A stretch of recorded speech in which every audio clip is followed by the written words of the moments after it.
Good day. This is the Stepping Razor, the art of war. We're there with you. I think this is the second program for the year. Stepping Razor. We're there with you again. Yes, as we say, Stepping Razor. We are looking at different events that is taking place in the country and abroad. And the main one that which is really taking up all of the space now is this war that is brewing in the so-called Middle East, where the latest argument we get, and this is weird, this is very weird, I don't know how much people hear this already, but the latest argument is that, well, first of all, we all know what it happened. Some people invade our embassy, some Americans get killed. Ray, the man who is the head of the army in Iran, he was in Iraq and he moved to a certain place. America lick him down with a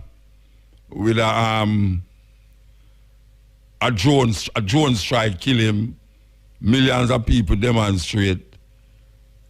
No people dead in a funeral procession where they are going. Millions of people at the procession. Enough people dead in a that. The Iranian promised that they are going to take revenge. So the revenge was, well, according to it, them said the revenge, according to the American them, the revenge was that when Trump started to boast, say, boy, right now, them have weapons. We can hit 52 different places, including the heritage sites or the cultural sites of Iran, which according to what I am told, it is illegal to do that under the laws of war and all these things. We know that them did go in Iraq and lick down a whole heap of the heritage sites. America went into under Bush, go into Iraq, lick down a whole heap of the heritage site them, and they say never even know say Babylon did it so. You know, and if, for those of you who read Bible, you know say Ur, that is the place where them tell you say, and Abraham came out of the Ur of the Chaldees. Ur is in Iraq. And you hear about rivers that encompass the Garden of Eden, Euphrates coming out of Iraq, and the swinging gardens of Babylon, one of the 7 wonders of the world. Them go bomb up to all these places and never see it as heritage sites when they was doing it. So Trump come now and say, boy, I'm going to lick down 52 sites, which in 52 is the symbolism of how much in 1979, I think it was 1979, the Iranians, them held hostage some Americans for over, I think it's nearly 2 years, year and a half, somewhere like that. Them held, I remember, the reason why I remember it so clear is that Dick Gregory, who was a starch raw food man at the time, and who was really an advocate, apart from being a comedian, he was a serious political advocate. He decided that he would fast. He would have a fasting for this holding of hostages in Iran, 52 of them. Well, the symbolism of the 52 what Trump talk about is to really declare that he's going to lick down 52, which he might talk about all a revenge now from 1979. Well, what happened now is that after I'm done say that, the Iranian them lick some missiles in Iraq. It's weird that the Iraqi people them is caught between Iran and America. Anyway, them lego the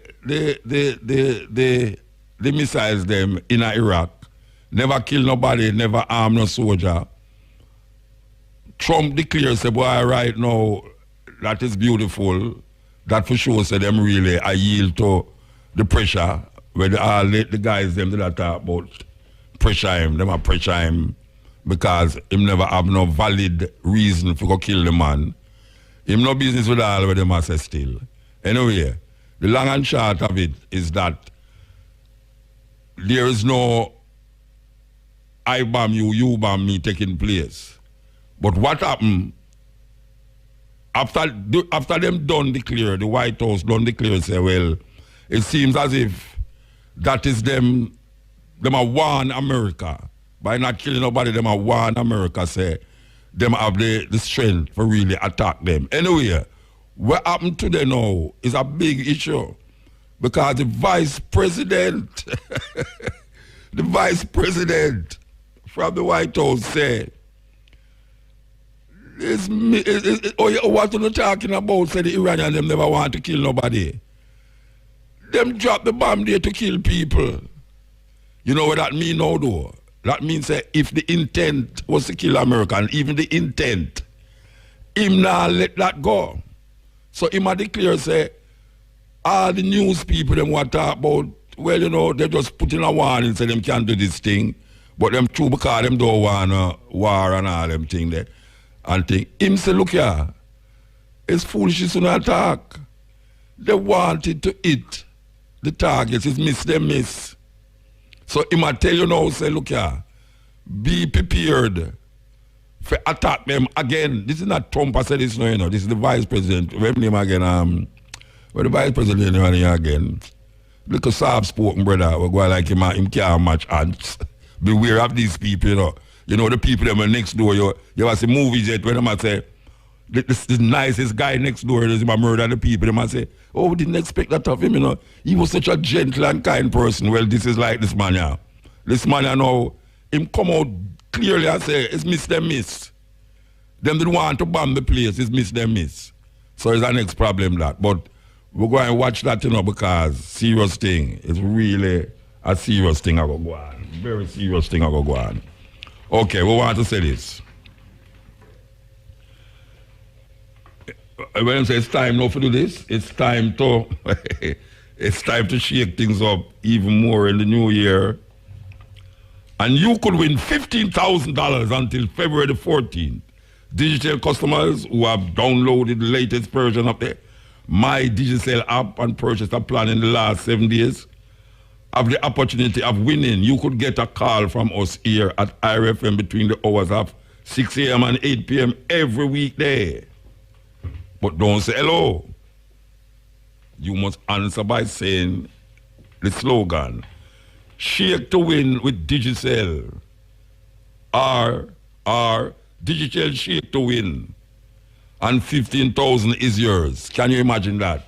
$15,000 is yours. Give me my phone. Let me call Irie. Where my phone there?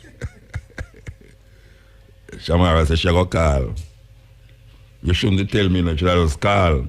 Anyway, if you answer the phone and say Shake to win Digicel or Digital Shake to win, you will get $15,000 just like that. So make us go call upon the line now for win this thing here. Answer your phone, Shake to win. It's Ira call them, right? Okay. Okay. So meanwhile, them are figure it out if anybody. All right. Press it now. Make it swing up on the line. Ill. What? All right. Coming up. IRFM is making a call here to a lucky customer, Digicel customer. Should I set up somebody for call it, you know? My grandson there. Hello? Hello? Nobody's online? Nobody not there? Okay. What kind of lady is this? Anybody up on the line? We want to hear the customer shouting, but we're not hearing no customer. Them not answer yet? Oh, the phone still a ring. Well, them don't want it, man. We not hear them. All right, them not answer, you know. We have to call the next number. Nick, may I tell you, you created a vibe last week, you know. The people them love the program like, wow. Them say you're right. Yeah, man, them say you're right, man. I'm going to go home, go sit down in my cup, you know, and figure it out. I'm say, yeah, look, the man not right, man. This is not the beginning of the decade, the next year. But them not going to accept that still. How about that?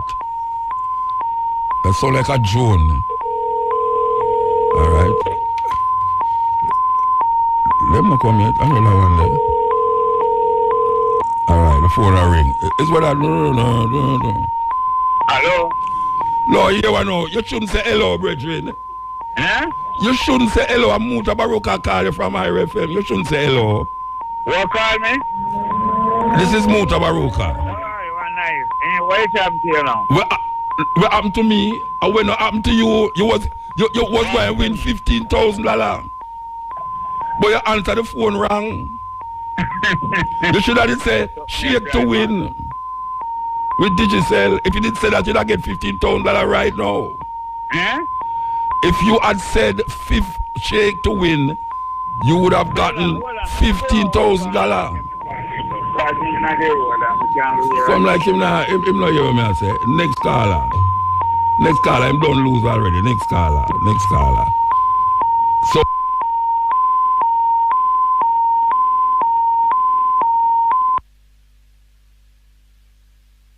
alright, let me ask you a question. We will call till them somebody win?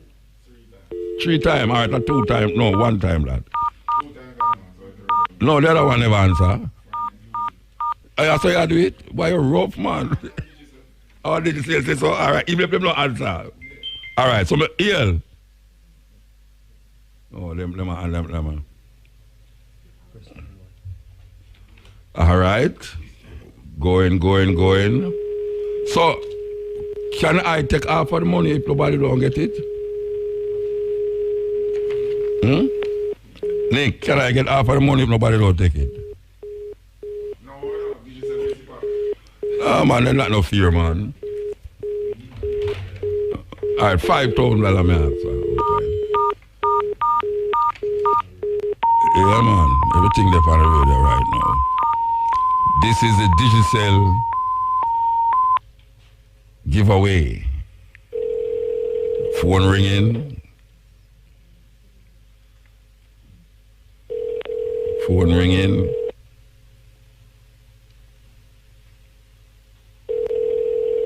Okay, phone ring.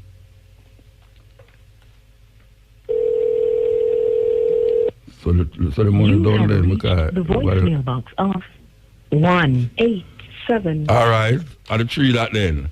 All right, so me ask, hey, did you celebrate? Come on, man. Boy, you sound like you work with this. Let me ask you now. Anybody win already?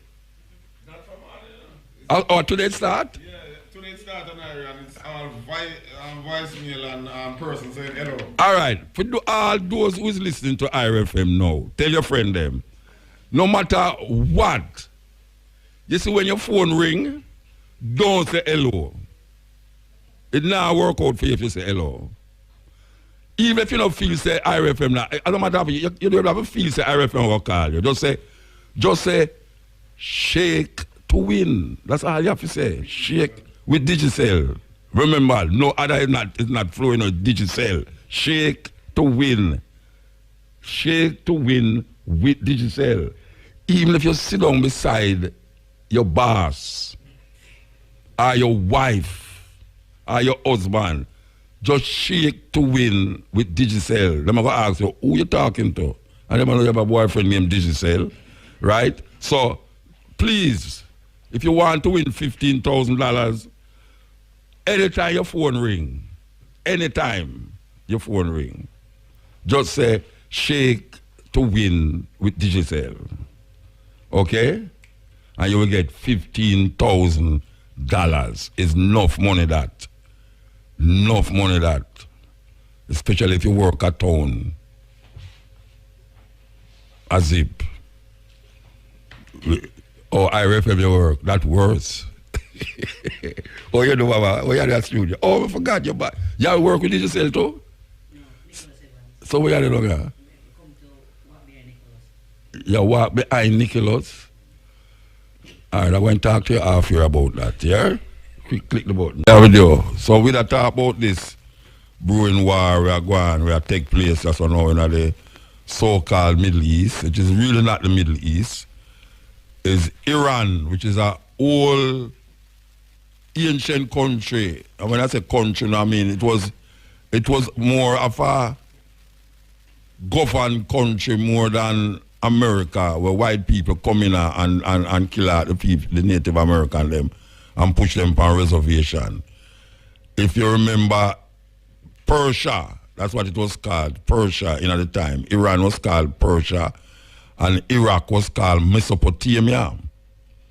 Yes, Babylon is in Iraq. We fight against Babylon because we were taught by one set of people that Israel or Judah went into captivity in Babylon. So anytime we talk about negative places or city, we use Babylon as a metaphor for evil. Just like how some people say Egypt, because we have the side of the so-called Israelites. And we're not talking about the Israelis, who are mostly Russians and Germans. A whole lot of people don't know that, but the majority of Israelis in Israel is Russia them come from, and Germany. And they must give them that land in the 40s. And them take away the people them land, and now them moving the people them further off of the land and capturing them land. And the people them is now seen as squatters like Jamaica. And since we're talking about squatters, we're going to segue into there is a move to move the people them from Port Royal, because them trying to make Port Royal into a new city of decadence and all these things. Because remember, Port Royal was named one of the wickedest places on earth because of the British pirates like Henry Morgan. Henry Morgan as a pirate was called Sir Henry Morgan by the King and Queen of England. And them used to have them loot in Port Royal. It is said that the amount of things that used to go on in a Port Royal cannot be written. When I say, them say that the amount of things that was happening in Port Royal cannot be written. So here we know, them is now trying to revive Port Royal, making Port Royal into a new city. And as usual, it is for tourism. You know, them have a moving, them going to have a moving wharf, them call them, platform where them have. And them want to move out the people them now, because they want to make it into a new city. Now, you have people who's living in these places from them born. You have people who bring them children there, and them children have them children there. And them set them life there. You have many places like that in Jamaica. Now, I don't have a problem with them giving Port Royal a modern look to get some money to better them pockets as politicians. The problem is that them tell the people them to move, and we understand that them have to move. But you tell me, say the government couldn't find somewhere if you just put the people them, rather. Just put the people them. You mean the government knowing say the people them there for them life. Them build up them life there. Some of them is so-called, you see them call it squatter land, you know. This is the problem with this. Them say 700,000 people in Jamaica living on squatter land. This is the problem with Jamaica and this argument about squatter land, you know. The people them live there for all them life. Them have them children there.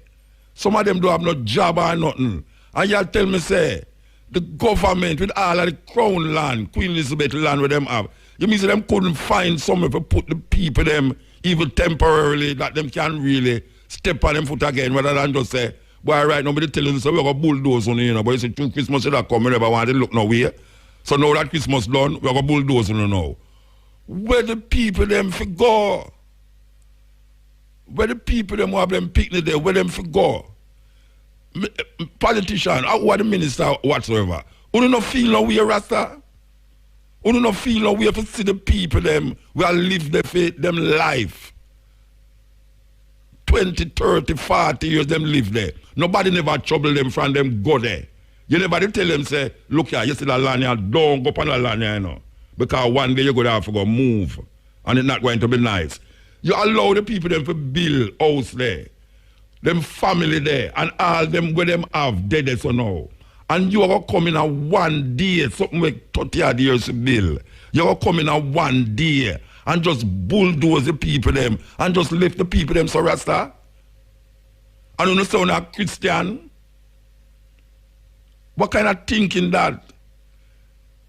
Is quarter land? Or is the government land? Or is the king land? Or is the queen land? The crown land is the people land, you know. It's just that now you still as some bossy slave control the place. You control the place in such a way, you know, that you have 700 to look on people who are built. Look how people are suffer. And people see a little gully edge with some land there where for years nobody now live on the land. And the people them go build some little house there so. You know, tell them say don't build a house there, you know, because if flood come, you know house are go watch way. You know wait till the people them build the house there so now. Some people don't have no job, them don't have no education. Them don't have not more than them want to take care of them family.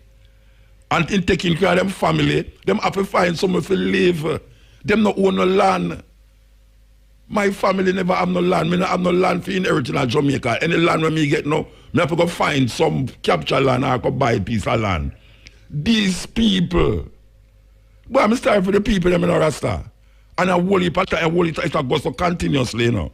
Where the people them going to go? Some people have to go which part them family there, because they're going to be burdened upon them family now. Family no want them there, because them never did there all the while. But yet still have to go find somewhere to go. And they're going to burden them family now. First of all, they're going to go inside, you know, and say, well, right now, you're there, so you know, so you have to go find somewhere to help the family. Them not have no help. When them there with them there, them just have to go just live them life true and true and true and true. And everybody can find work. You have people who have left university who can't find no work. And then when you tell me now, say, boy, that's why them say poverty rise, you know. Them say unemployment gone down, but poverty rise, you know, because you can't see it. 700,000 people are live on so-called capture land or squatter. And most of the land where them live on is the government land.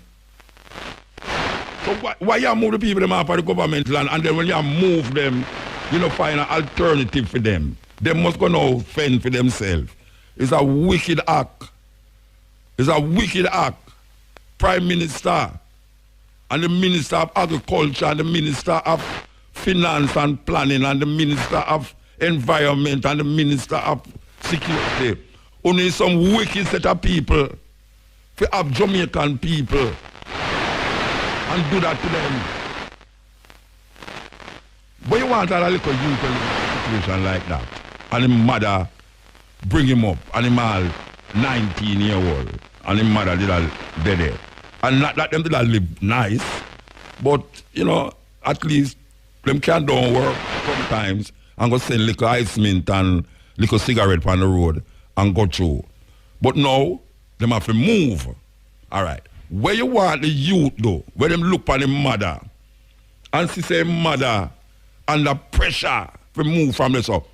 If the mother have a man and the man say, boy, you can't come in at the house, you know, and you have picnic, sometimes the picnic not even the man, the woman man picnic.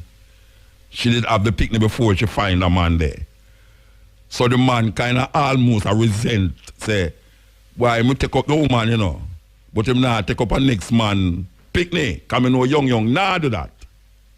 Young, now go take up a next man picnic in a him woman house. And even if you say yes still, but there's that kind of feeling say you don't really want to do that. But me could say him do that now. When the youth there the yard and have nothing to do, and him see up the road some man a do certain things and I go through, where you expect the youth to do? Where you expect the youth to do? I mean when I think so? Young, you understand what I say? Grandfather, you understand what I say? I don't want to interrupt the program. No, me want you interrupt it. I just want to stop by and say hello. Oh, but me ask you something now. Yes. You feel say somebody who live on a piece of land 30 years, 40 years, it's not private land, you know.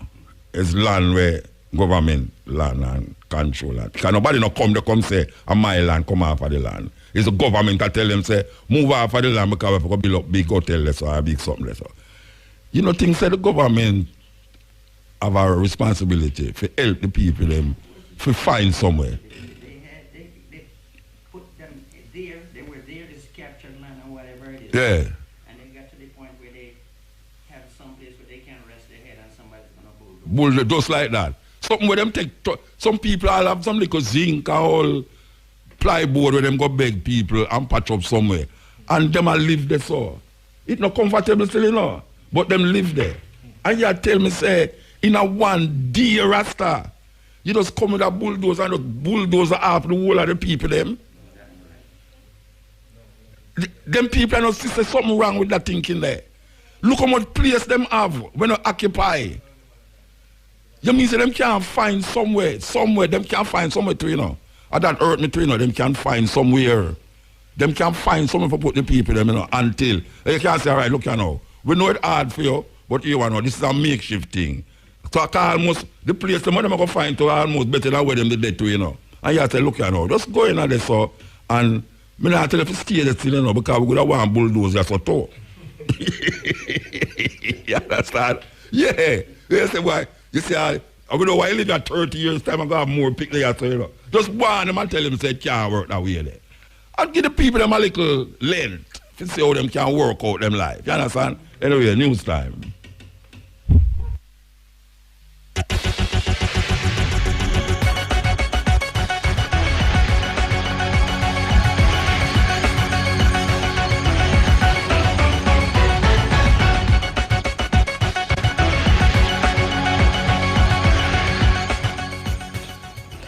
Good afternoon. I am Patrice Walters with the local and international headlines. Prime Minister Andrew Holness says anti-harassment initiatives and security measures will be implemented at Port Royal, Kingston to ensure a safe and hassle-free environment for tourists. Mr. Holness was speaking at a meeting with representatives from the Port Authority of Jamaica, the Urban Development Corporation, the security forces and other stakeholders regarding the development of Port Royal at Jamaica House in St. Andrew yesterday. A cruise port terminal is being developed at the historic town of Port Royal, creating a platform for a thriving cruise tourist destination. The first vessel is slated to dock later this month. The Prime Minister said the preventative measures will allow for the protection of the country while ensuring continued growth and sustainability of the tourism sector, as well as a safe and comfortable environment for visitors.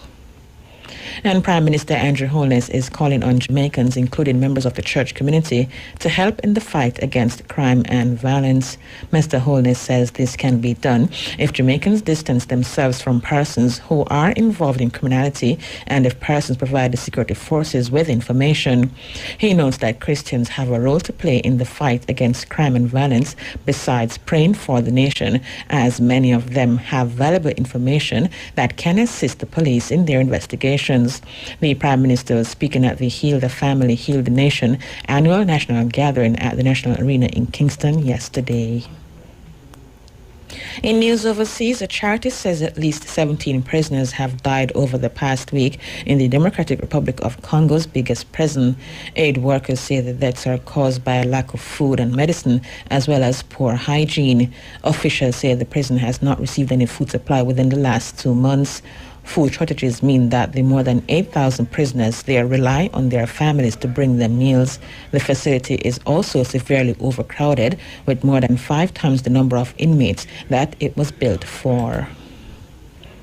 Finally, scientists believe they may have found the cause of the mystery pneumonia that is infected almost 60 people in the Chinese city of Wuhan since December. A leading Chinese scientist says preliminary tests indicate the illness may be caused by a new coronavirus. The World Health Organization had also said coronavirus could be blamed for the outbreak. The coronavirus can be caused by anything from the common cold to much more severe diseases. Notably, it caused an epidemic of the potentially deadly flu-like SARS virus back in 2002 and 2003, which killed more than 700 people around the world after originating in China. So far, 59 cases have been reported, 7 of which are considered critical. Those were the local and international headlines. Major news is next at 5:45. From the RFM Newsroom, I'm Patrice Walters.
Good afternoon, I'm Robert Williams with IRFM Sports on the ball. The West Indies bowlers have removed another 4 wickets to leave things interestingly poised in the second one-day international against Ireland at the Kensington Oval in Barbados.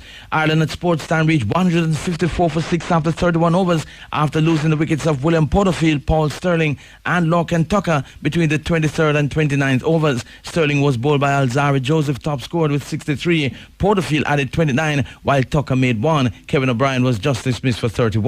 At the crease is Simi Singh, who is not out on 2. Joseph 4 for 23 is the pick of the Windies bowlers so far. He's been assisted by Sheldon Cottrell and Kerr Pear with 1 wicket each. The Windies lead the 3-match series 1-0. Jamaican fast bowlers O'Shane Thomas and Obed McCoy of St. Vincent will be travelling with the West Indies squad for the one-day international series against Ireland as a development initiative. The 22-year-old Thomas last represented the West Indies last August against India, while McCoy, who is 23 years old, previously appeared in the one-day internationals versus England in March. This is part of an effort to wind the pool of players identified as having potential roles in the West Indies white ball squads. These targeted plans for individual players and the team development are not new to coach Phil Simmons. In 2016, during his previous stint as West Indies coach, he organised a 1-week spin bowling camp in preparation for home and away series against India and Pakistan respectively, to similarly address player development and increasing the talent pool in the test format. West Indies opener Chris Gayle has joined the other strong voices in rejecting the idea of 4-day test cricket, which is being considered by the ICC in order to free up a calendar that is crammed with too many fixtures and the T20 leagues. Gayle, in rejecting the idea, says he's not a fan of the concept. He adds that he has played 100 test matches, a few finished in 3 days, a few finished in 4 days, but 5 days test cricket is ultimate. Gayle also revealed that it can be a life-changing experience to play 5 days of test cricket, as it tests your mental state so you can cope in life as well. Meanwhile, Sri Lanka coach Mickey Arthur, who is part of the ICC Cricket Committee that will consider making 4-day test mandatory as part of the World Test Championship from 2023, has also shot down the proposal. Arthur has joined the likes of Virat Kohli, Ben Stokes and Vernon Philander in opposing 4-day test cricket. Former Sri Lanka captain Mahela Jayawardene, who is also part of the ICC Cricket Committee, isn't in favour of 4-day test cricket as well. So too India's coach Ravi Shastri. The ICC set to meet in March 2020 to discuss the 4-day test format. Finally, athletes who protest at Tokyo 2020 have been threatened with possible disciplinary action under Rule 50 guidelines developed by the International Olympic Committee Athletes Commission. It is the first time the IOC Athletes Commission has established specific guidelines on Rule 50, which states that no kind of demonstration or political, religious or racial propaganda is permitted in any Olympic sites, venues or other areas for competitors at the Olympic Games. The document, published following a joint meeting of the IOC Executive Board and the Athletes Commission, prohibits protests and demonstrations at all Olympic venues, including medal ceremonies, the field of play and the Olympic Village. The rules come in response to protests from athletes at major sports events last year, including the Pan American Games in Lima and the World Aquatics Championships in Guangzhou. IOC President Thomas Bach had earlier warned athletes against protesting in any form at Tokyo 2020. From the IRFM Sports Desk, I'm Robert Williams.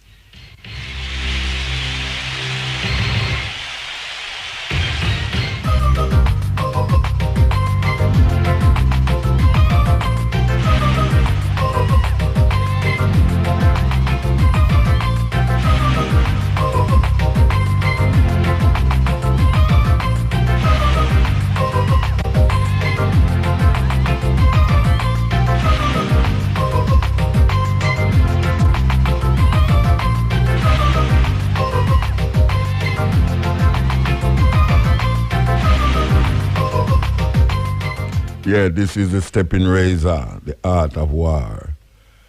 You know, it's a weird thing when you're in a country and you see land, pan top of land, pan top of land. Because most people want to live in the metropolis, they want to go to Kingston. Country people want to go to Kingston, go live. And Kingston people want to go to New York, go live. Because them feel like the other man grass always look greener. But there's so much land when you drive through Jamaica.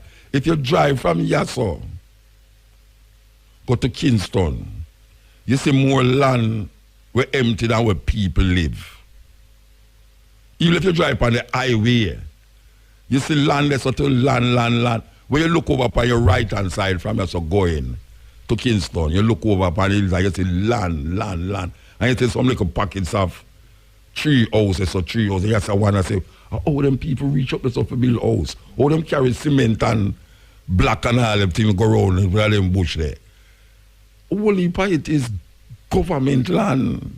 It's crown land, them go live part, you know. And them build, them realize that them did it all long now, so them start out with like a wooden structure. Alright, the first time I got a country, you know. I got a country because I say I want to leave Kingston and I got a country and I go find a piece of land. We up in some bush named Potosi district. We up in St. James Hill there. And them say, nobody can live down there, someone. And rice, them used to plant down there. And I say, hey, all right, so we go to the man who own it. And we say, how much you release for the land for him? Say, $16 a year. Listen to what I say, $16 a year, I lease the land for him. So I say, all right, $16. Hey, when I say $16, and you say, I'm telling me, never say $1,000 yet, you know. I'm a big man when I tell you, I'm a big man, because I have picked and all them way there. I never hold $1,000 in my hand yet. And when we go up there, go live, you know. All right. So $16 a year. So we drench out the place, build trench, and dry out the place, and we build a little wooden structure upon it. walk over the bush, go build, go get lagwood. Lagwood is strong wood, you know. It have all the art, they were not easy. Anyway, they will eventually now, and knit, me and originally in profile, we are knit and buy lumber every week. We buy lumber and we just build till we have a nice little house. You understand? A nice little thing. Me and my family are living there, all right now. $16 a year. For 30 years, we are going to release this land for. We know 40 years gone now, the people them dead. Everybody who release land dead. Picnic dead, father dead, uncle dead, everybody dead. And we still live on the land. All right? All right. When I say, that is people land. You understand? But most of the land in Jamaica is what them call crown land. Nobody no live on it. And if somebody build on it, him dead because him don't have nowhere to live, and him say him not see nobody use the land there. Him just go build on the land there, and him dead all 10, 20, 30 years. And him not expect say after 30, 40 years, them go build a highway through the place. Him not expect say them go build a city where him did have to move. So him have him family there so. So if you depend on crown land, you know. And it reached a time now where you have to move. And them say it's government land. And them say, who is the government? And the people, them say the government. And I lie, them I tell you now. Government by the people, of the people, for the people. It's not true. It's a group, a little 60-odd man sit down in a little building downtown there and run people life. Me not tell a man say, him have to do nothing, you know. But at a matter of humanity, you deal with humanness and a generous state of mind where you say, boy, right now, you don't want to leave people in a situation where I'm going to commit suicide or kill them picnic or go thief or murder people. Look how much land in Jamaica when nobody not depend. You have people who have left school with them masters and them bachelors and all them things there. And government them a bill house and a charge how much millions of dollars feed. Where the people them who have left school will get them money there for pay down per house and NHT, where them a thief all the money out of NHT and all them something the way it name there. I have the commissioner in the station next week. All right, me go to this. Okay, me not come off of this yet, you know. Me not come off of it yet because it's a travesty. Land is the basis of power. If you don't have any land, you don't have no power. Because most of the wars that have been fought on earth is fought over land. So here we know. We did a whole heap of land in Africa, you know. And then bring we on here, so with landless. And because we're landless now, them enslave we and do all sorts of things to it. And then one at a time they come and say, oh, no free. If you free a man, if you let go a man out of slavery, and tell him, say, go and go fend for yourself. And every land where him go upon is somebody own the land. And him go to you and say, boy, right now, Massa, you're free, you know, but you can't, I have a little family, you can't give me a little plot of land, you can plant some things, plant things. He go tell you, say, well, you have to go pay taxes for it. And but you say, but Massa, I don't have no money, sir. He say, well, you know, back in slavery, you're gone, you come out say, well, take the land, but you have to go work. Forget the amount of money for the taxes. All right. So you see, somehow we can't do that. Somehow we can't do that, you know. So we're going to run away from slavery now, and they're going to free away according to them. The land where you are going to go upon is somebody's land. That means that you are trespassing on somebody's land again. So it's almost like you're worse off, you know, because when you deal with Massa, you have peace, you have a little bungalow on the back of the barn there, something where you can't sleep in and them something there. No, you can't go back in a bungalow to go sleep. You have to go fend yourself. So you know, wicked, you have to get wicked now. A wicked, you have to get wicked now. Especially if you have family. A wicked, you have to get wicked. So you have proper boy, either liberty or death, you know. Because when I'm going to do it, I pick them now. I mean, What you gonna do? What you gonna do? Why the government is doing that to the people them who them supposed to govern? And you know what hurt me about the thing I young. You know what hurt me about it? You see them same people there where the government do that. You see when election time come, and them are run up and down in front behind the politician and in front of the politician, you know. The same people them where you see I get run off a land and bulldoze off a land. Watch this year when them call our election. Are the same people them. You ever watch Carnival yet?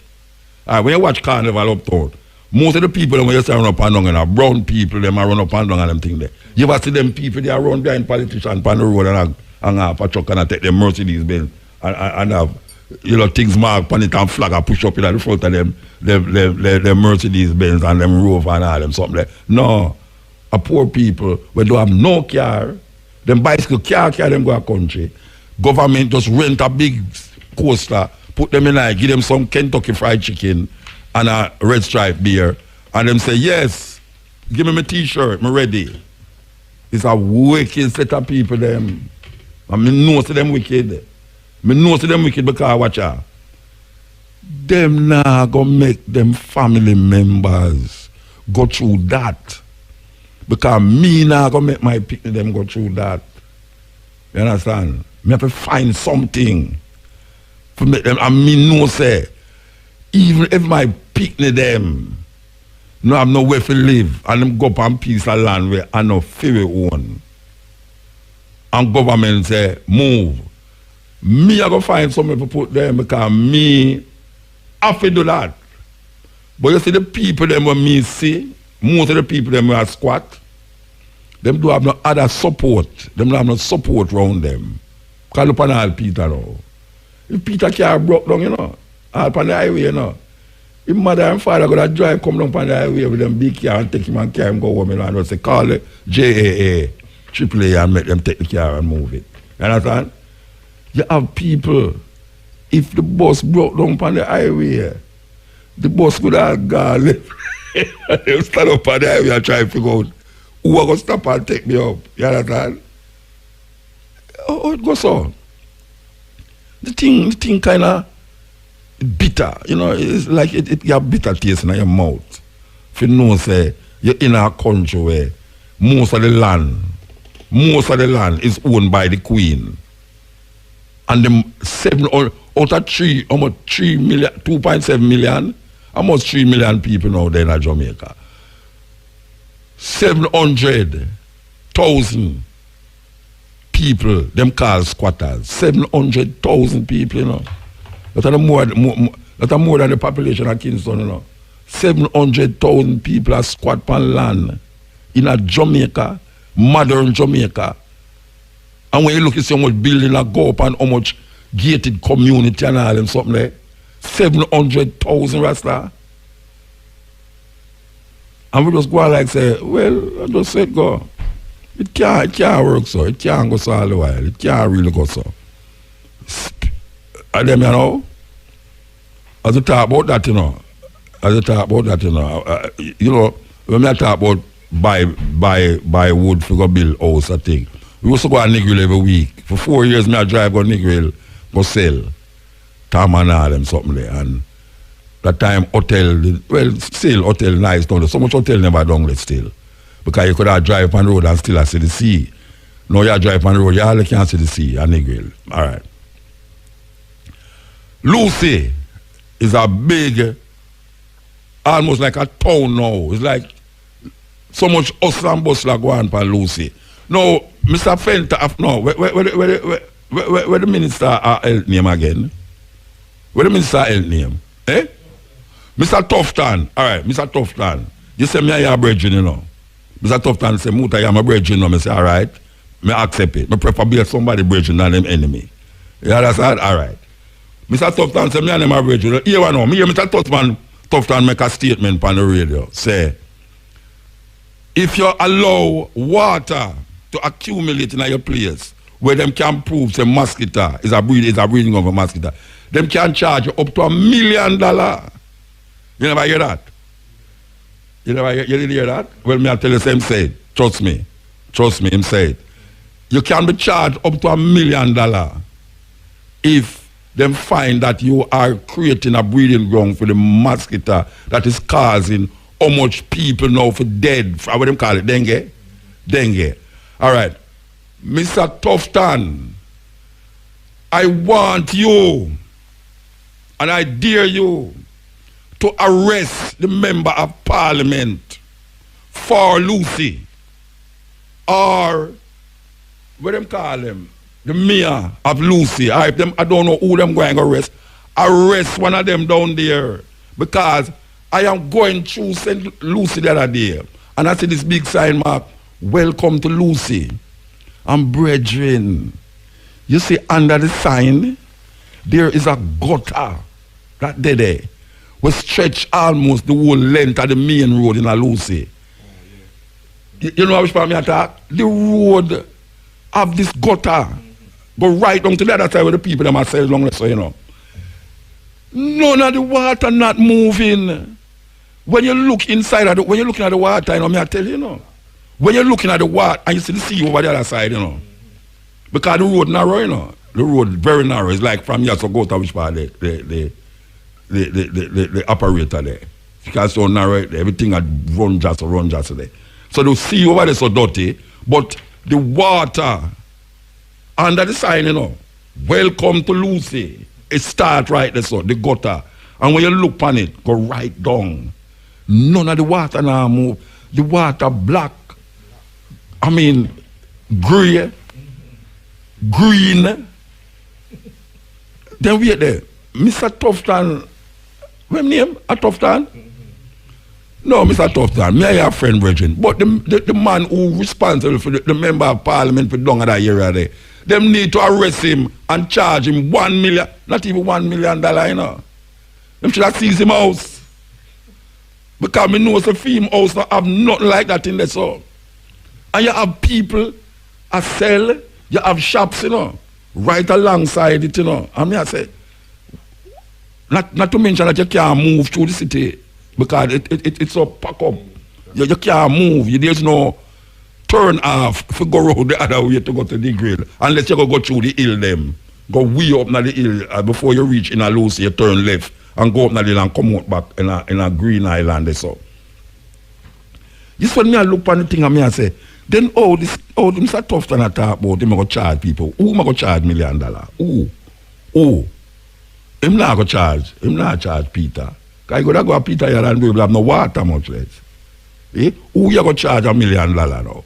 Warm to you who have a man responsible for your city when no people there. So and when you look in at the gutter not moving. I kid you not, I am not exaggerating. The gutter in Lucy, I keep saying St. Lucy. The gutter in Lucy, under the sign we mark, welcome. I know it's not going to be a tourist attraction now because the tourists are going to say, I heard that guy on the radio talking about that gutter under the sign. Can we go out there? You get all a whole heap of trip now.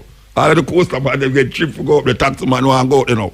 The gutter under the sign, it starts from under the sign, remark, welcome to Lucy. From there, so, go right down to the road, almost to the end of the road where the people them have them shop and thing. The water not moving, and you tell me, say, you know, see that? The mayor or the representative for the area, him not see that? In at this time when people are dead left and right, you know, we pick the dead. Every day I pick the dead, you know, from what them call it, dengue fever. Pick me a dead from left to right now. Who come to me, a woman a ball on my phone the other day, say, boy, them family, how much you want me say I'm 20 a day old? I say 20 a day old, I know say 20 a day old people are dead from dengue. She say, yes, a whole heap of them are dead. What going to happen now? I am speaking on behalf of the people them in Lucy. I am asking the member of parliament in Lucy, and everybody hearing me saying this. If him not listening, I know him must know somebody will listen. And Mr. Tufton say him listen to the program. I don't know if him too busy now, not drinking no sugar and running in marathon for listen to the program again. But anybody who know Mr. Tufton, who is dedicated and sincere in saying that we need to get rid of the breeding ground for mosquitoes. I am asking him to examine and explore why is it that there's a gutter that lead on the main road into Lucy with this stench, this smell, this dirty water that is all caking up on the side of the concrete. Why is it that it is allowed to be there in at this time of this dengue fever disease thing? Nobody knows see that, Rasta? What, me have to do things? Me don't know too much thing. Me have a short line right now, Rasta, because I really want to. You like me have to think, but how can you not see that? Oh, and then the people them know, you know, you see the people them just are go on nonchalant, just are go on to them normal business like there's nothing. Okay, we used to that. We used to that, you know, them now come to nothing to that. That's how people work, you know. Them say, boy, Muta, we talk to them till we're tired.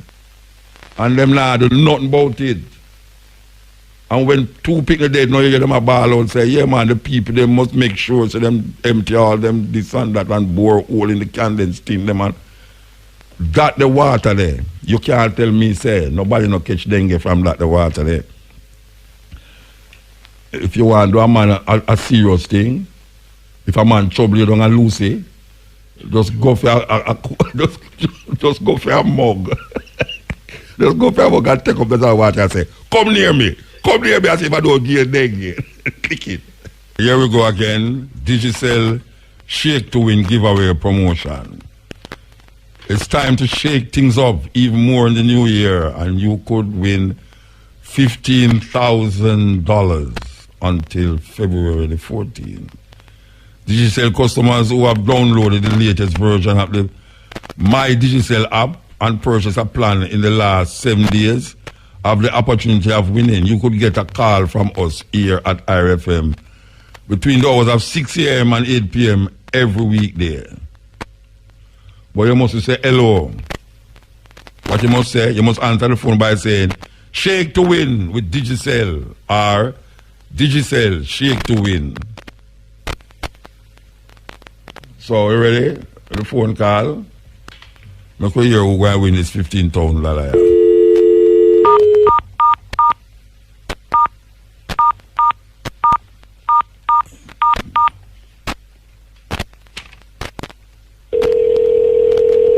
Ringing once. Ringing twice.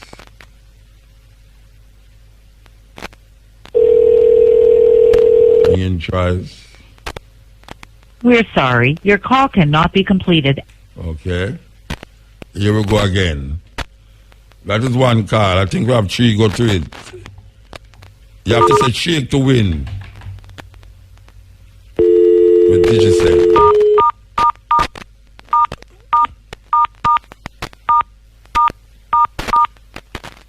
Here we go again. I hear no matter no young. Go and take up your cell phone and go outside. You take off your number, right?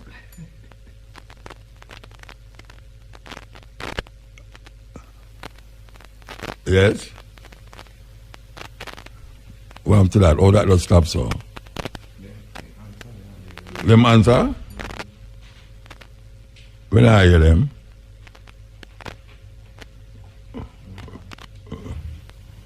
we have to move on. You knock out that one there, right? Wow.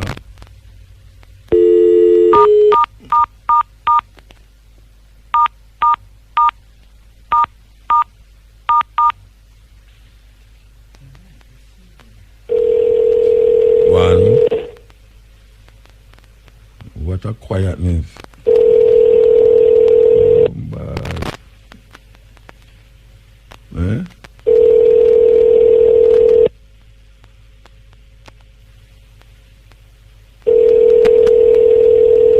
Nobody answered them. Okay. Why them ring 3 times and stop? You sure there's something wrong with the phone? So when I hear that, I ring them. I ring 3 times and stop. Something wrong, man.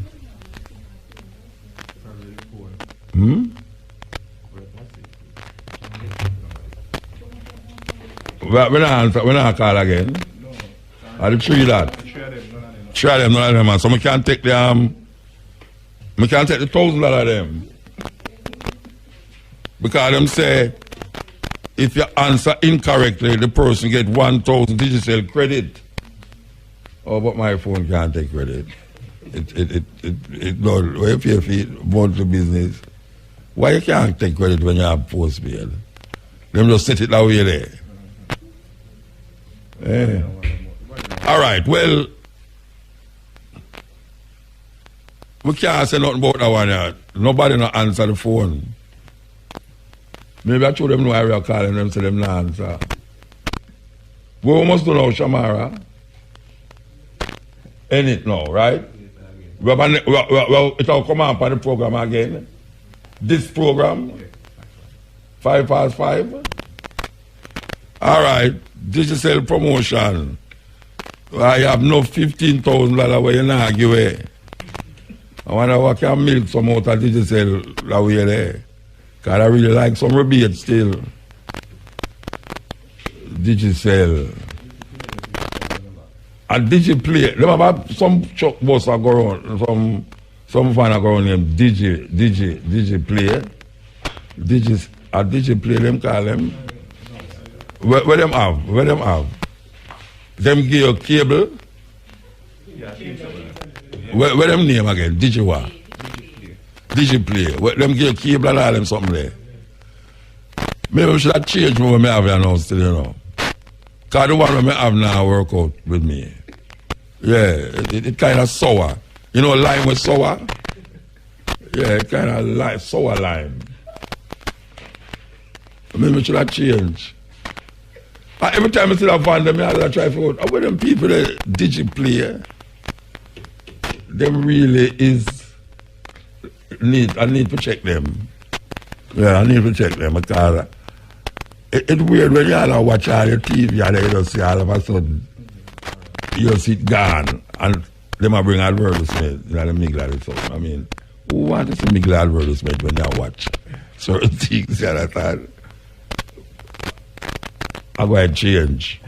Tired to eat lime. Yeah, the brethren say, come make we broke bread.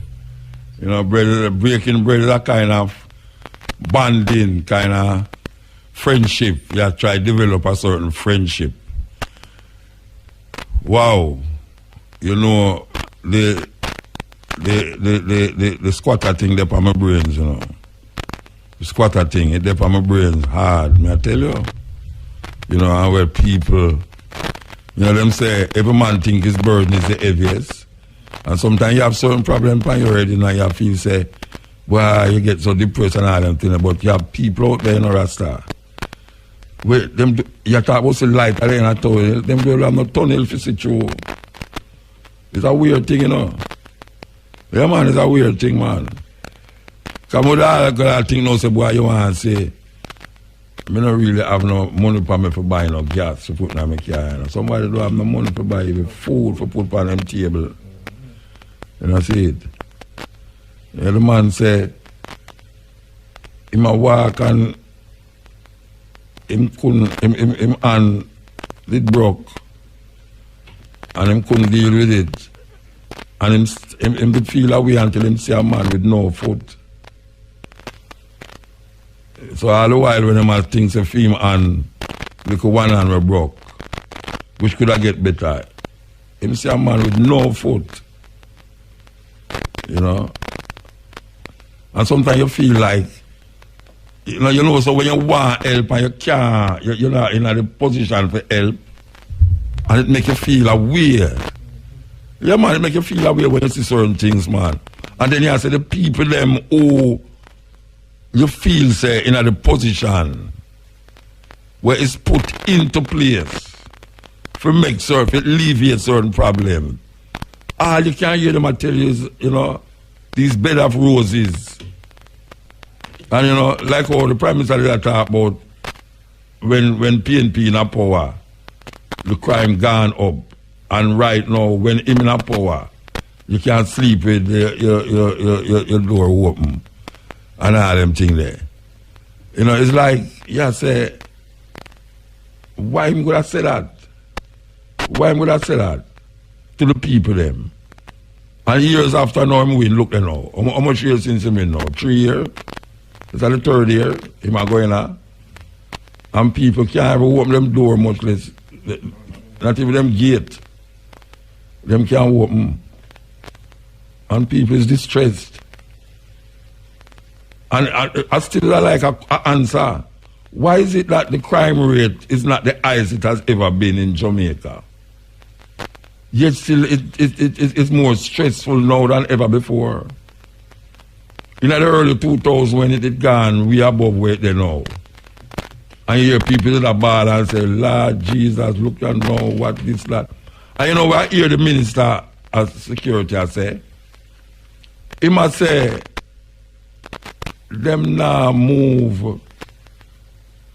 No, he never say that. And I lie me at him. He say, they are looking forward to the crime rate to go down over less than that. Him say 800 to specific. Him say, he might look forward to carrying the crime rate to at least 800.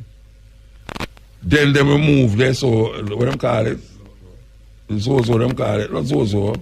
State of emergency. So are the one where they must them help people in our community. All right. So my question is, suppose it don't reach 800. You continue to have state of emergency in Jamaica. That means you call it as a police state. But not only that. The Prime Minister come out and say them about a plan, a crime plan. They must send out the crime plan now. See? You know, the election will come around, you know. Mark me and no say. You see all the argument, you know, about crime plan, where I'm saying I'm going to unravel this year. You know, say, some farmer election will come around. Because when him say it, it's like the second coming of Jesus Christ. Yeah. When the Prime Minister release this mysterious state of emergency, can you hear him say, and I want the leader of the opposition to shake my hands in a symbolic gesture. Symbolic gesture, you know, and the two of them shake hands. And I say, yes, you see it now? Things are going better now because the two of them come together now to fight the monster. How much time we go through that door there already? Many times. So now, him say him have a plan. And him go and reveal the plan soon. You understand?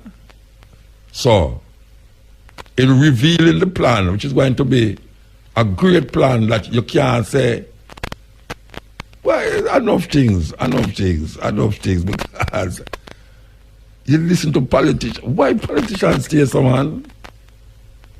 Why them stay so? Why politicians is like that? It's normal people, you know. But there's something about putting on the cloak of a politician. You know, like police. A normal youth is a normal youth until you put on a uniform and feel say I'm a bigger man than everybody else, you know. A youth is a normal youth in our community until he have a gun in his hand. Him feel say the gun is like him other dick. You know, it's like a dick, you know, it's like, yes, him have power. You know, some can use the gun to gain more power and to satisfy his ego. The politician is like the gunman. It's just that him not stick you up in front of you. But him really go around the corner and tell you some things where, may I tell you, man. The politician come like a man where I tell him, man, I start nice things, and never do nothing for sure say, where am I say the nice things for? I hope you not stay so you know young. I tell you lady all these nice things. Don't worry yourself, man. Me not forget your birthday. Me not forget, man. You think why could I forget your birthday? And little more you remember somebody else's birthday out there.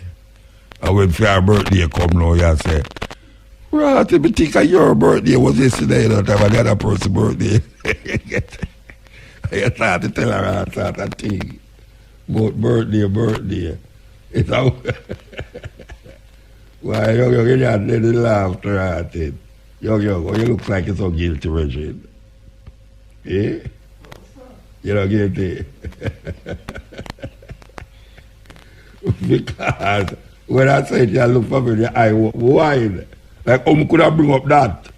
After me, you don't talk. Roll the card. Go back over the name them. Here we go again. Girl's name. Nala. N-A-L-A. Nala means successful. Chikere. C-H-I-K-E-R-E. Means created by God. And my favorite name is Fulami. F-U-L-A-M-I means one who demands respect. Ife. I-F-E means woman of love. Woman of love. So we have 4 names there. Nala means successful. Shikere means created by God. Fulami means one who demands respect. And Ife means woman of love. Okay, so we go with the boy's name now. Here we go again. Kojo. K-O-J-O. Kojo means Monday. So you give your son name Kojo, he never forget which day him born. The time same born on a Monday, he never forget it because his name is Monday. Kwame, K-W-A-M-E, Kwame means Sunday, same thing. The name Kwame, you know, say Sunday born. Kahari, K-H-A-R-I, Kahari means like a king. Well, African name is nice, you know. I don't know the meaning of the name. It's nice, it have a meaning. Baba Tunde. You know, Baba Tunde is, Baba in Africa is father. Nana is mother, you know, Nana, Baba. So Baba Tunde, B-A-B-A-T-U-N-D-E. Baba Tunde, return of the father. In other words, it can mean that when you look on your child, your son, you see him father in him. As if he's a good father. Baba Tunde, but it is a good name. Baba Tunde, return of the father. Adisa, A-D-I-S-A, Adisa, means the lucid one. The lucid one. And Ayo, A-Y-O, Ayo, means full of joy. Okay, so we go with the boy's name now. Here we go again. Kojo, K-O-J-O, Kojo means Monday. So you give your son name Kojo, he never forget which day him born. The time same born on a Monday, he never forget it because his name is Monday. Kwame, K-W-A-M-E, Kwame means Sunday, same thing. The name Kwame, you know, say Sunday born. Kahari, K-H-A-R-I, Kahari means like a king. Well, African name is nice, you know. I don't know the meaning of the name. It's nice, it have a meaning. Baba Tunde. You know, Baba Tunde is, Baba in Africa is father. Nana is mother, you know, Nana, Baba. So Baba Tunde, B-A-B-A-T-U-N-D-E. Baba Tunde, return of the father. In other words, it can mean that when you look on your child, your son, you see him father in him. As if he's a good father. Baba Tunde, but it is a good name. Baba Tunde, return of the father. Adisa, A-D-I-S-A, Adisa, means the lucid one. The lucid one. And Ayo, A-Y-O, Ayo, means full of joy. Nala means successful. N-A-L-A, Olafunke, O-L-U-F-U-N-K-E means God took. I never get that one. No, Chikere, C-H-I-K-E-R-E, means created by God.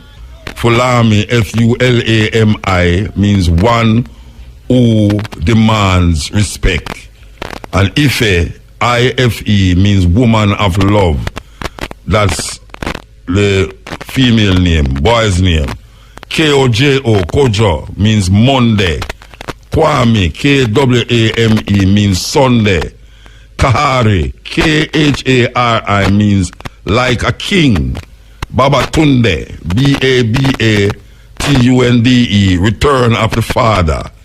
Adisa, A-D-I-S-A, Adisa means the lucid one. Ayo, A-Y-O means full of joy. Sweet name them, sweet. That is Pablo Moses from those long years ago. Take back your name and give your name. Smith and Chow no come from Africa. Understand? So that's our about. Anyway, in the first part of the program, we'll mention about this development we are going in we call it the Middle East. I don't like to say Middle East because them countries they're not the Middle East. It's foolishness, rubbish. You see, that's what I say. Them can say these things continuously and somehow you process it in your brain and it become almost like it's true, the matter, like logical. Whose logics? Why must we define our reality based upon of someone else's logics and cultural expression? And we need to really think about it. You know, last night I did a mention to Matrix. I said, Matrix, why, for instance, me are no Christian, and when me have signed paper, me must have my Christian name. How the hell we get the first name to be Christian name? You know, like Tony is my Christian name. Why everybody in Jamaica have a Christian name and not a first name? You know, and then you have a surname which relates to your family. But guess what? Anytime you sign a paper, then put the surname first. You know, like your name Anthony George. The George is your surname. Then say, write your surname first. I never can understand it. But I guess them have them logics. And I must fall into them logics continuously. So them give you a name and a first name and them say, what is your Christian name? And you tell them, say, I do have a Christian name. Them look at you like, wow, what you talking about? You do have a first name? I say, yes, I have a first name, but I don't have a Christian name. I'm not a Christian. Why everybody have to have a Christian name? It's crazy. It's really crazy. In Africa, in these so-called nations, nobody have Christian name. Because most of the people them is not Christian.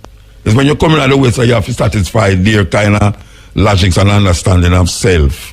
So you see yourself through their eyes, through their spectacle. That's why they can't wash your brain. So them wash your brain and I use bleach and wash it out. So become like zombies. What they say is what it's supposed to be. And we keep saying what they want us to say. But we refuse to be what they want us to be. We are what we are, and that is how we're going to stay. At least some of us. At least some of us. So the point is that when you really get right down to the nitty-gritty of the thing, we have become walking dead. Because most of us is not thinking for ourselves. And if we come out with a thought that is not connected to what we have learned over the years, we feel like, say, we wrong. Just like how them give a Monday, Saturday, the last day of the week. Who the hell tell us Saturday, the last day of the week? Why is Saturday the last day of the week? Who decide that? And them say the Bible said the 7th day, it never said Saturday. And not only that, we count the days according to the Gregorian calendar. We count the days according to the Julian calendar. Because when the Chinese counting them years, them don't count it like how the Western people count them the years. Them count it off for them cultural expression, for them understanding, for them cosmology, them understand it from a different perspective.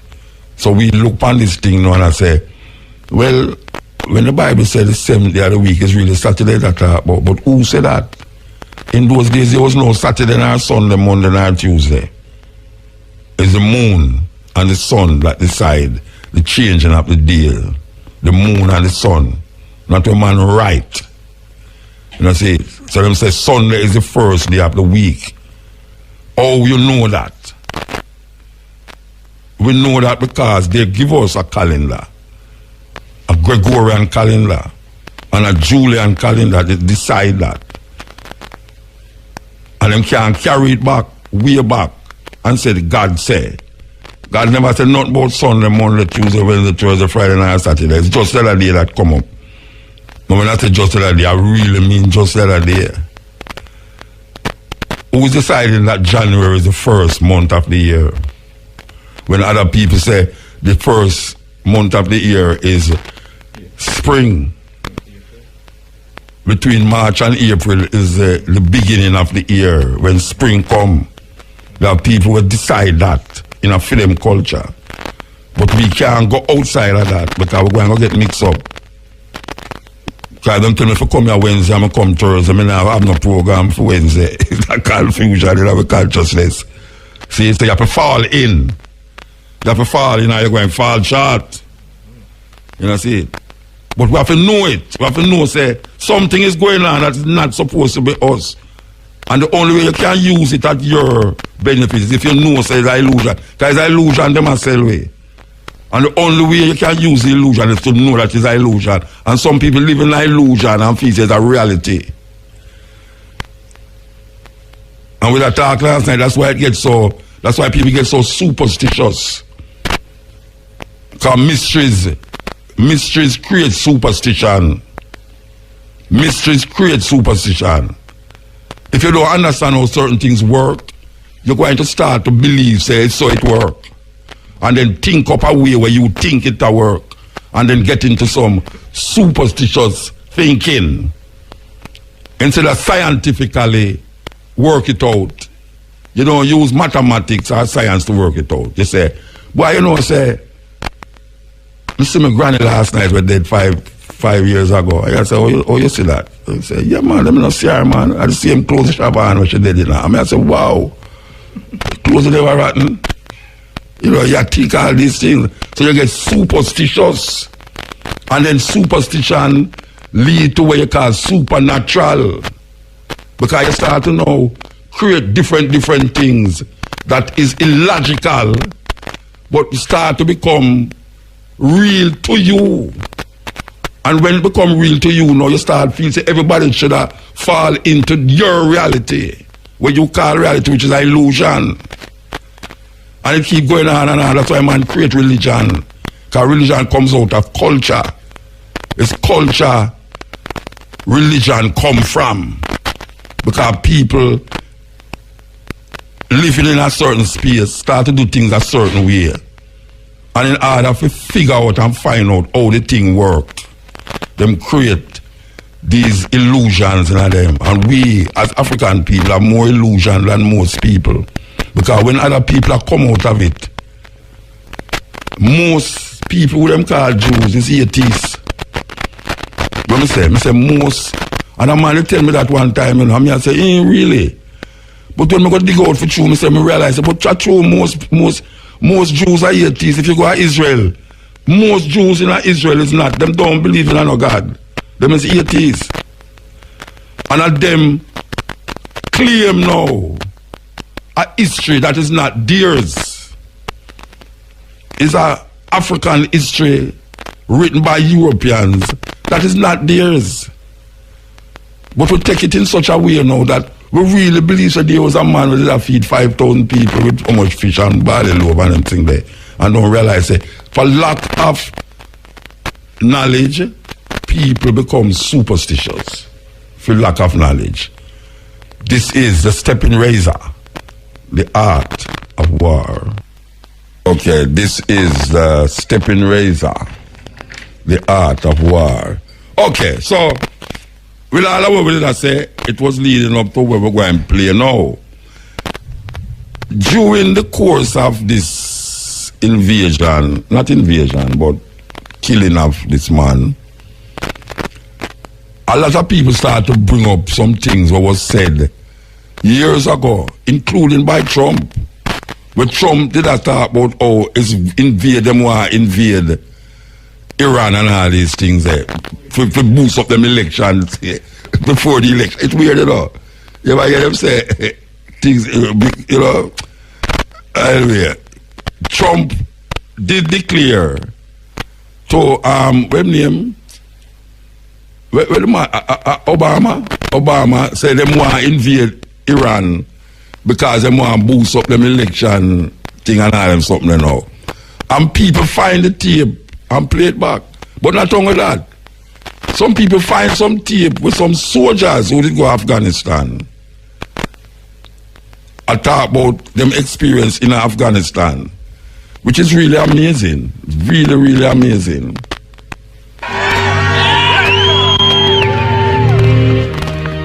Sisters and brothers, thanks everyone for being here.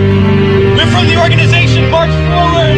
We're here to say to all those serving in the Army and the Marines and the Air Force and the Navy that you have the absolute right to refuse to take part in these criminal wars, and that's a right that all of you should exercise. You have no reason to go put your life on the line and kill and die for profit.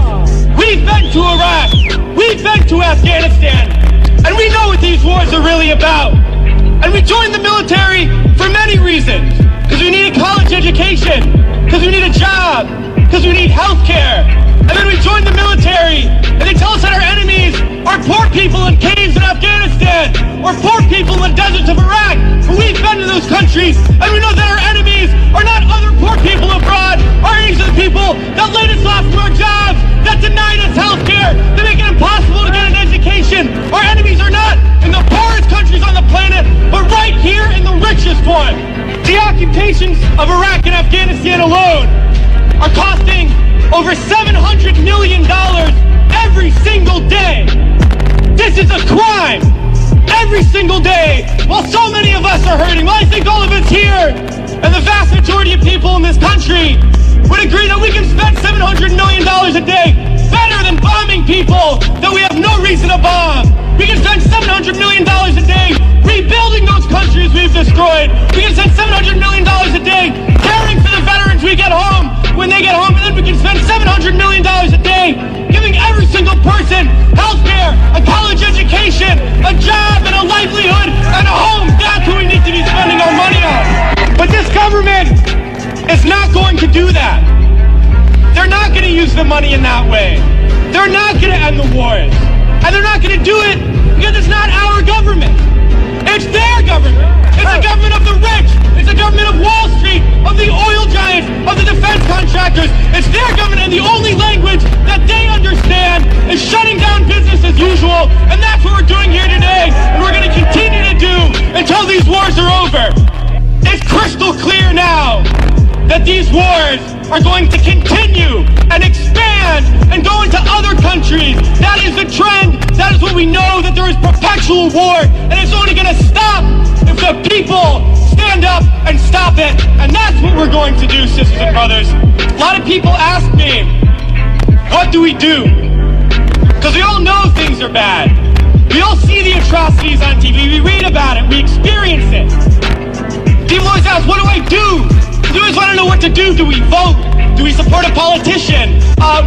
Do we join an organization? What do we do? Well, I'll tell you what we do. It's simple. We fight. We fight, and we fight, and we fight, and we shut down our workplaces, we shut down our schools, we shut down the streets, we shut down business as usual, and we fight until we force the people in there to do what the people out here want. Because that's how we're going to get around, and we're going to fight until there's not one more bomb drop, not one more bullet fired, not one more soldier coming home in a wheelchair, not one more family slaughtered, not one more day of U.S. imperialism. Let's fight to make that happen. We can do it today, and in the days ahead, we have to fight to end these wars and create a better world, sisters and brothers. You know, that youth was arrested. Is a soldier who was in Afghanistan was arrested because he was actually demonstrating against the war that them carry the youth them in, and he was very upset. So that is spilling over into what is taking place now. A lot of people is showing a similarity between them going into Iraq and now them was still in Iraq, and now it's weird for your country overrun by two people who decide to have a fight one another in your country, like the Iranians and the Americans, because it's in Iran, it's in Iraq them kill the man, you know, and it's not only the man that dead, you know, them also kill an Iraqi man too, an Iraqi army man too. Them no mention that, you know. And when the Iraqis say them want America to leave, the Iraqis say, the Americans say, me not leave, because we not going to make Iran take over Iraq. And guess what? Iraq is worse off now than when Saddam was there. Worse off than when Saddam was there. You know, see? But that is the way how the thing go. It's like Libya. Libya is like a failed state now. Libya mash up. Them go mash up Libya. Kill Gaddafi. And mash up Libya. And now Libya is like the stamping ground for all different terrorist movements, different activities, and them things. And we see that happen. So, really and truly, when we look on a war, and people say terrorism and all them something there, and you know, America is, you realize America involved in every war we are fight on the earth. Every war we are fighting, you know, Yemen, Libya, Syria, Iraq. I mean, you name it, you know, them involved in every war. The other day, them did try that thing with Venezuela.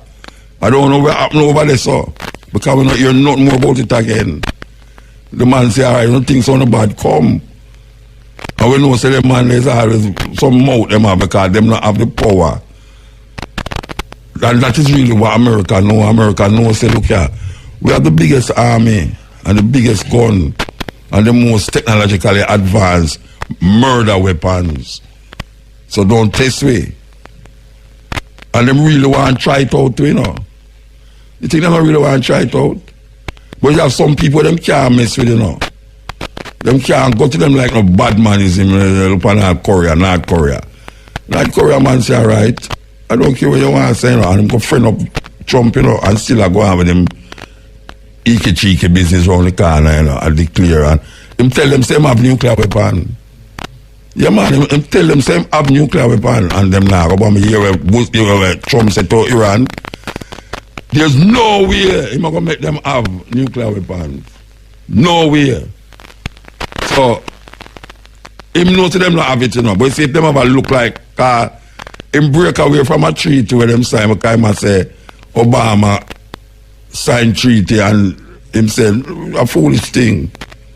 No, him claim, say the bomb them will drop the other day is Obama, is the money where Obama give them use and get the weapon them for drop the bomb them in Iraq the other day. When really and truly it's some money where them did freeze for Iran during the time of Obama. Them freeze the money for Iran, and then now them ease up the freeze and Iran get back the money. So him have a twist on it. But it's really a weird thing I go on. The enemy of my enemy is my enemy. Like my friend is my enemy. And a man sent me a little article, you know, which is really, it kind of very cute. I find the article to be very cute. I want to find this article here because, yeah, I send it to some people, you know. Because see if I can even find somebody who has sent it to for read it off. Yeah, because really and true, see ya? Yeah, I want to yell up my original man to go, you know. He say, yeah, the article say, are you confused by what is going on in the Middle East? Let me explain. This is American, all right, obviously. We support the Iraqi government in the fight against Islamic State. We don't like the Islamic State, but ISIS is supported by Saudi Arabia. And guess what? Saudi Arabia is America's friend. Isn't that ironical, man? That is very ironical. Is the Islamic State, which is ISIS, them support the Iraqi government in the fight against ISIL. And them don't like ISIS. But somebody who them supported in Saudi Arabia support ISIS. We don't like President Assad in Syria. We support the fight against him, but not ISIS, which is also fighting against him. We don't like Iran, but Iran supports the Iraqi government against ISIS. So some of our friends support our enemies, and some of our enemies are our friends. And some of our enemies are fighting against our other enemies, whom we want to lose. But we don't want our enemies who are fighting our enemies to win. How do people ever understand the dynamics and the paradoxical thinking we are going on? So, if the people you want to defeat are defeated, they might be replaced by people we like even less. And all this was started by invading a country to drive out terrorists who weren't actually there until we went in to drive them out. Sir, do you understand now? I don't know if the people ever understand. I understand it clearly. But I would like read it again because it make good reading and good thinking. Because you really, it's something to think about.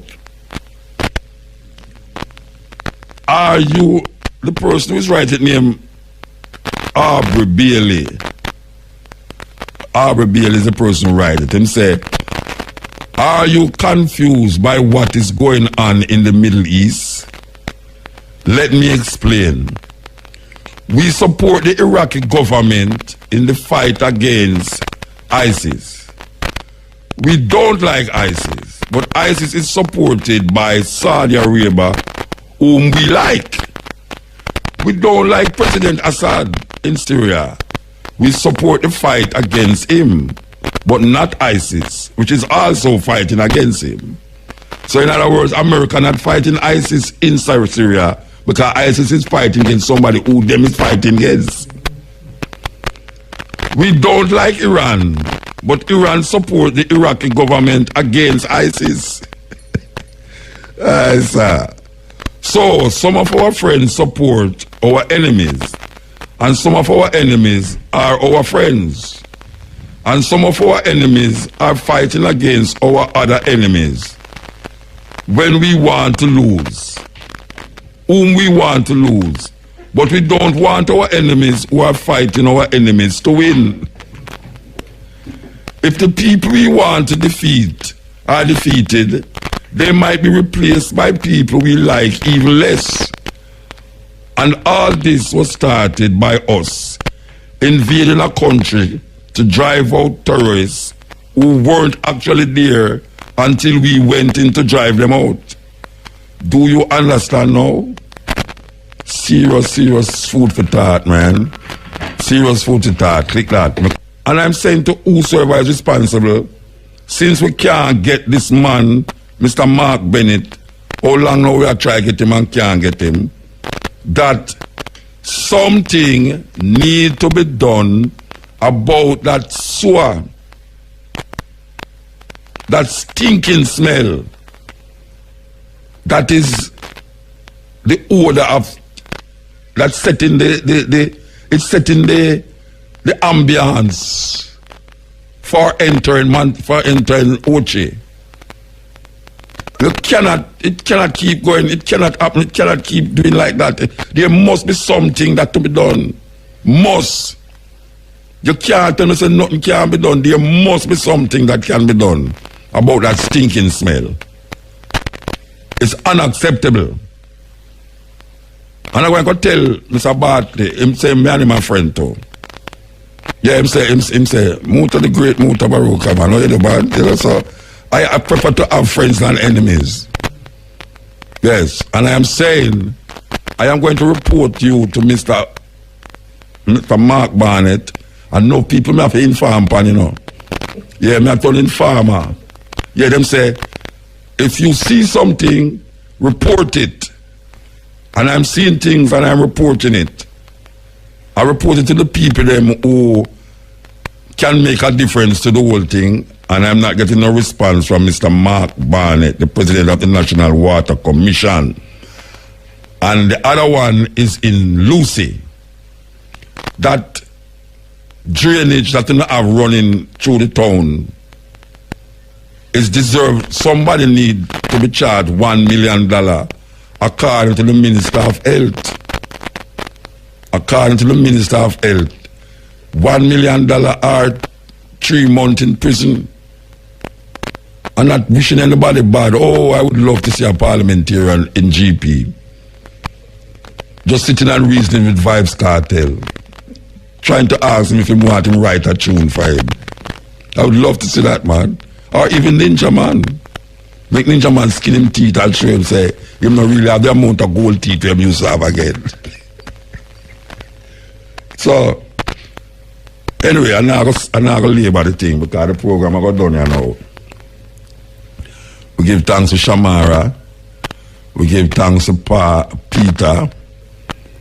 We give thanks to, we give thanks to Young. We give thanks to Young. Last week a brethren called and we was debating about slave as servant in the Bible. I don't know if him still a listen, but I really like him hear what I say. My brethren, you see from you read the King James Bible and you see it say, servant be obedient to your masters. And me tell you say, me read Bible where it says slave be obedient to your masters. Listen to me now. I go home, you know. Teaching them up some of my Bible them. But the Bible are about 6 Bible we are looking at. And 2 Bible out of the 6 of them, including the King James Bible. And there's a Bible named the Schofield Reference Bible. Schofield Reference Bible is a Bible we used to read when we're in a 12th tribe. It say in the Bible, different places, Colossians, they call it, Ephesians, Peter, and all of these places. It say servant, according to what the brethren say. 2 of them say servant. The other 4 say slave. Now, my argument with that reasoning is this. If the interpretation in some of them says slave, and the interpretation in others says servant, and based upon what me and the man, the brother, agree with, servant and slave is not don't mean the same thing. Now, if servant and slave don't mean the same thing, and the Bible is the inspired word of God, I want to know, what interpretation must I come with if I see it marked slave? And the interpretation, the person who called me and say him says servant, the interpretation where him have a servant is correct. And I am agreeing with the interpretation where him have. The interpretation where I have a slave, I am correct, and him agree with this interpretation of me have. So, they still know the servant and slave is not the same thing. I don't know. Can somebody please tell me? How can the word of God have 2 different interpretations, have 2 different words, yet still we must come away with one interpretation? Something is fishy. Very fishy. It smells like outer orchards, redals, and all they do is smell fishy. Because if it is fishy, it does smell like raw fish. But it don't smell like raw fish. It just smells stink. You know, it just smells stink, man. It was some bleach. It was some bleach out there, like, get up all the man them who bleach and just get for them bleach and just throw it. It's amazing. It's amazing. Anyway, we just that me did want to say because me actually take my phone and take the picture of the Bible, the books them in the Bible, where mention slave must be obedient to the master. Me actually take picture of it, you know. I mean, really like to get the brother number.